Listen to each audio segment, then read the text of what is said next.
नमस्कार मित्रांनो, आज 11 फेब्रुवारी आजपासून पोलीस भरतीच्या ग्राउंडला म्हणजे बऱ्याच ठिकाणच्या पोलीस भरतीच्या ग्राउंडला सुरुवात झालेली आहे। तर तुम्ही जर पोलीस भरतीसाठी अर्ज भरला असेल आणि तुमची जर तारीख आली असेल, हॉल तिकीट आली असेल, तर तुम्हाला सोबत जाताना पोलीस भरतीला जाताना ग्राउंडला जाताना काय डॉक्युमेंट न्यावे लागणार आहे त्या संदर्भातली माहिती पाहणार आहोत। आणि त्यासोबतच पोलीस भरतीला तुम्ही जर जात असाल तर काही तुमच्यासाठी सूचना असणार आहे, त्या संदर्भातली माहिती आपण अगदी थोड्याशा व्हिडिओमध्ये पाहणार आहोत।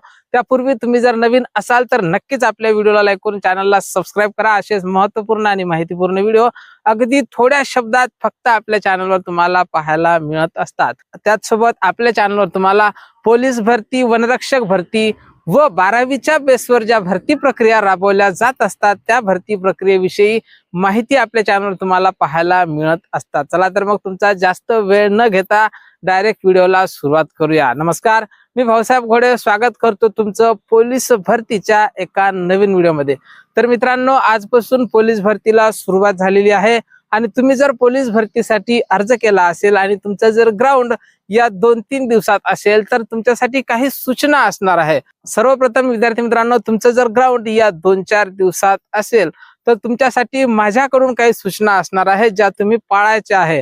तर सर्वप्रथम सूचना असणार आहे मित्रांनो, तुम्ही पोलीस भरतीच्या 2 दिवस अगोदरपासून रनिंग आणि गोळा बिलकुल सोडून द्यायचा आहे। तुमचं शरीर एकदम रिलॅक्स करायचं आहे। त्यानंतर ज्यावेळेस तुम्ही पोलीस भरतीला जाल, फुल एनर्जीने जाल आणि त्यावेळेस तुमचं तिथं ऑटोमॅटिक रनिंग आणि गोळाफेक मध्ये इम्प्रूव्ह होणार आहे। त्यामुळे तुमचं जर ग्राउंड आता 2 दिवसावर असेल तर नक्कीच तुम्ही पूर्ण अंगाला तेल मालिश करून घ्या आणि त्यानंतर 2 दिवस आपल्या बॉडीला एकदम रिलॅक्स द्याल। तुम्ही ज्यावेळेस पोलीस भरतीला जाल तर त्यावेळेस तुम्हाला काय डॉक्युमेंट लागणार आहे या संदर्भातली माहिती आपण पाहणार आहोत।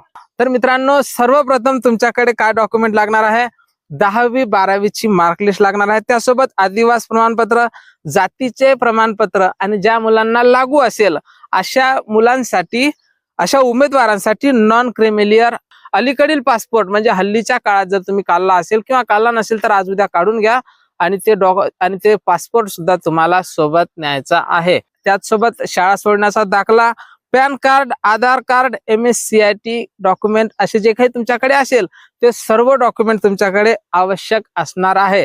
त्याचसोबत तुम्हाला सर्व डॉक्युमेंट ही ओरिजिनल न्यायचे आहे आणि जे डॉक्युमेंट तुम्ही सोबत नेसाल त्या डॉक्युमेंटचे 2 बंच, 2 झेरॉक्स हे तुमच्या सोबत असले पाहिजे। आणि मित्रांनो, तुम्हाला 100 मीटरसाठी स्पाइकचा बिलकुल वापर करण्यास सक्त मनाई केलेली आहे। जिल्हा अधीक्षक साहेबांनी या संदर्भातली माहिती प्रसार माध्यमांना दिलेली आहे की स्पाइक शूची मनाई असणार आहे। तुम्हाला 100 मीटरसाठी स्पाइक शू घालता येणार नाही।